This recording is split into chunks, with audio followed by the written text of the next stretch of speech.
Parliament, the Honourable Wilson Tucker. Thank you, Acting President.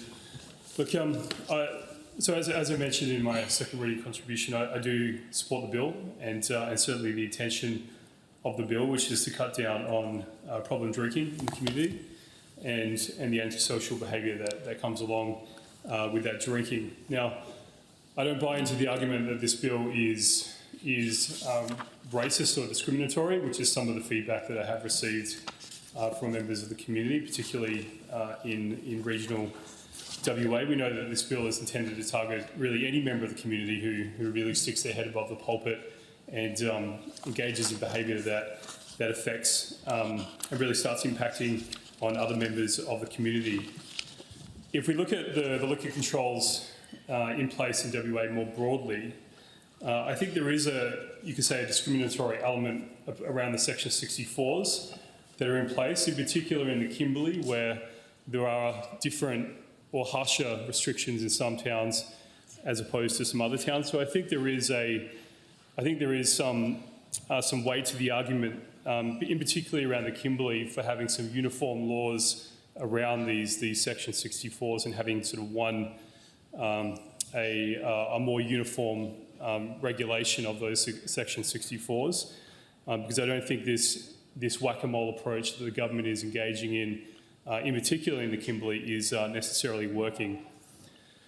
The other point I would like to make is around the intended consequences of this bill. No, it's not even an unintended consequence. It is, by admission, the intended consequence, and I think a noble one, of really trying to at first identify some of these individuals, put them on this banned drinking register, and then trying to rehabilitate them and change their behaviour, which the government is trying to engage in that space. Now, we know there are a number of support programs that are in place already, and we also know there is a number of open headcount for positions in the government for support services, for wraparound services for a number of towns. In particular, Halls Creek, Kununurra and Fitzroy Crossing really do spring to mind. They are towns that really are at the coalface of some of these antisocial behaviours, and you can expect that a number of people who live in those towns will find themselves on this banned drinking register. Now, the government is already really struggling to fill that headcount. It does have a tendency to chew people up and spit them out. They are people with, as I mentioned in my second reading contribution, with a lot more compassion than myself, who are doing a hard job, and the reality, the nature of the work that they're doing is it is very hard, it is very onerous, and so the government is already really struggling to find people to fill those roles, which you can't do for love or money. Now, the intended consequence of this bill is you're going to find more people on the banned drinking register, and then in a position where hopefully the government is able to take them on a journey and rehabilitate them, change their behaviour, and make them, I guess, better people as a result. But if you're already struggling to fill that headcount, you're already struggling under the current weight of the people and the demand in those communities, then how are you expected to do that in the face of this bill, where hopefully it works as intended, people are identified, and then you're having to deal with the second part of that equation. Now, we heard from the Parliamentary Secretary during committee that no additional funding was being allocated, and that is really the concern that I do have.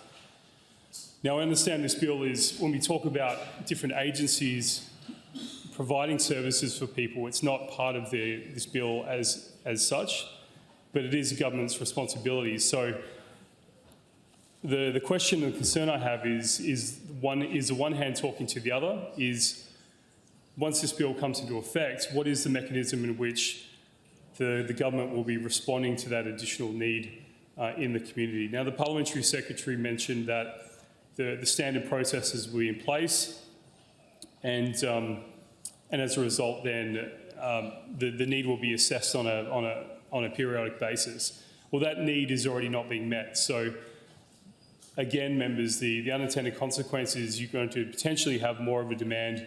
The government is failing to provide that demand, meet that demand at the moment. So they are that is the number one concern that I do have in this area, and I haven't really heard any good admissions by the government in how they're going to solve this problem. So I think it falls on us as members of this place to really keep an eye on those intended consequences of this bill, ensure that the government is trying to, not part of this legislation, but in the future, really rise to the occasion and make sure that those support services are in place and the needs of the community are met. With that, Acting President, I will reiterate again, look, I do support this legislation. It is a long time coming. It is here. So hopefully once it's out there, we can keep an eye on how it's going. There is a review process, a review clause as part of this bill. And again, I think it's up to all members of this place to really keep an eye on how the government is rising to the occasion and meeting some of the demand that hopefully this bill will result in. Parliamentary Secretary. Thank you, Acting President.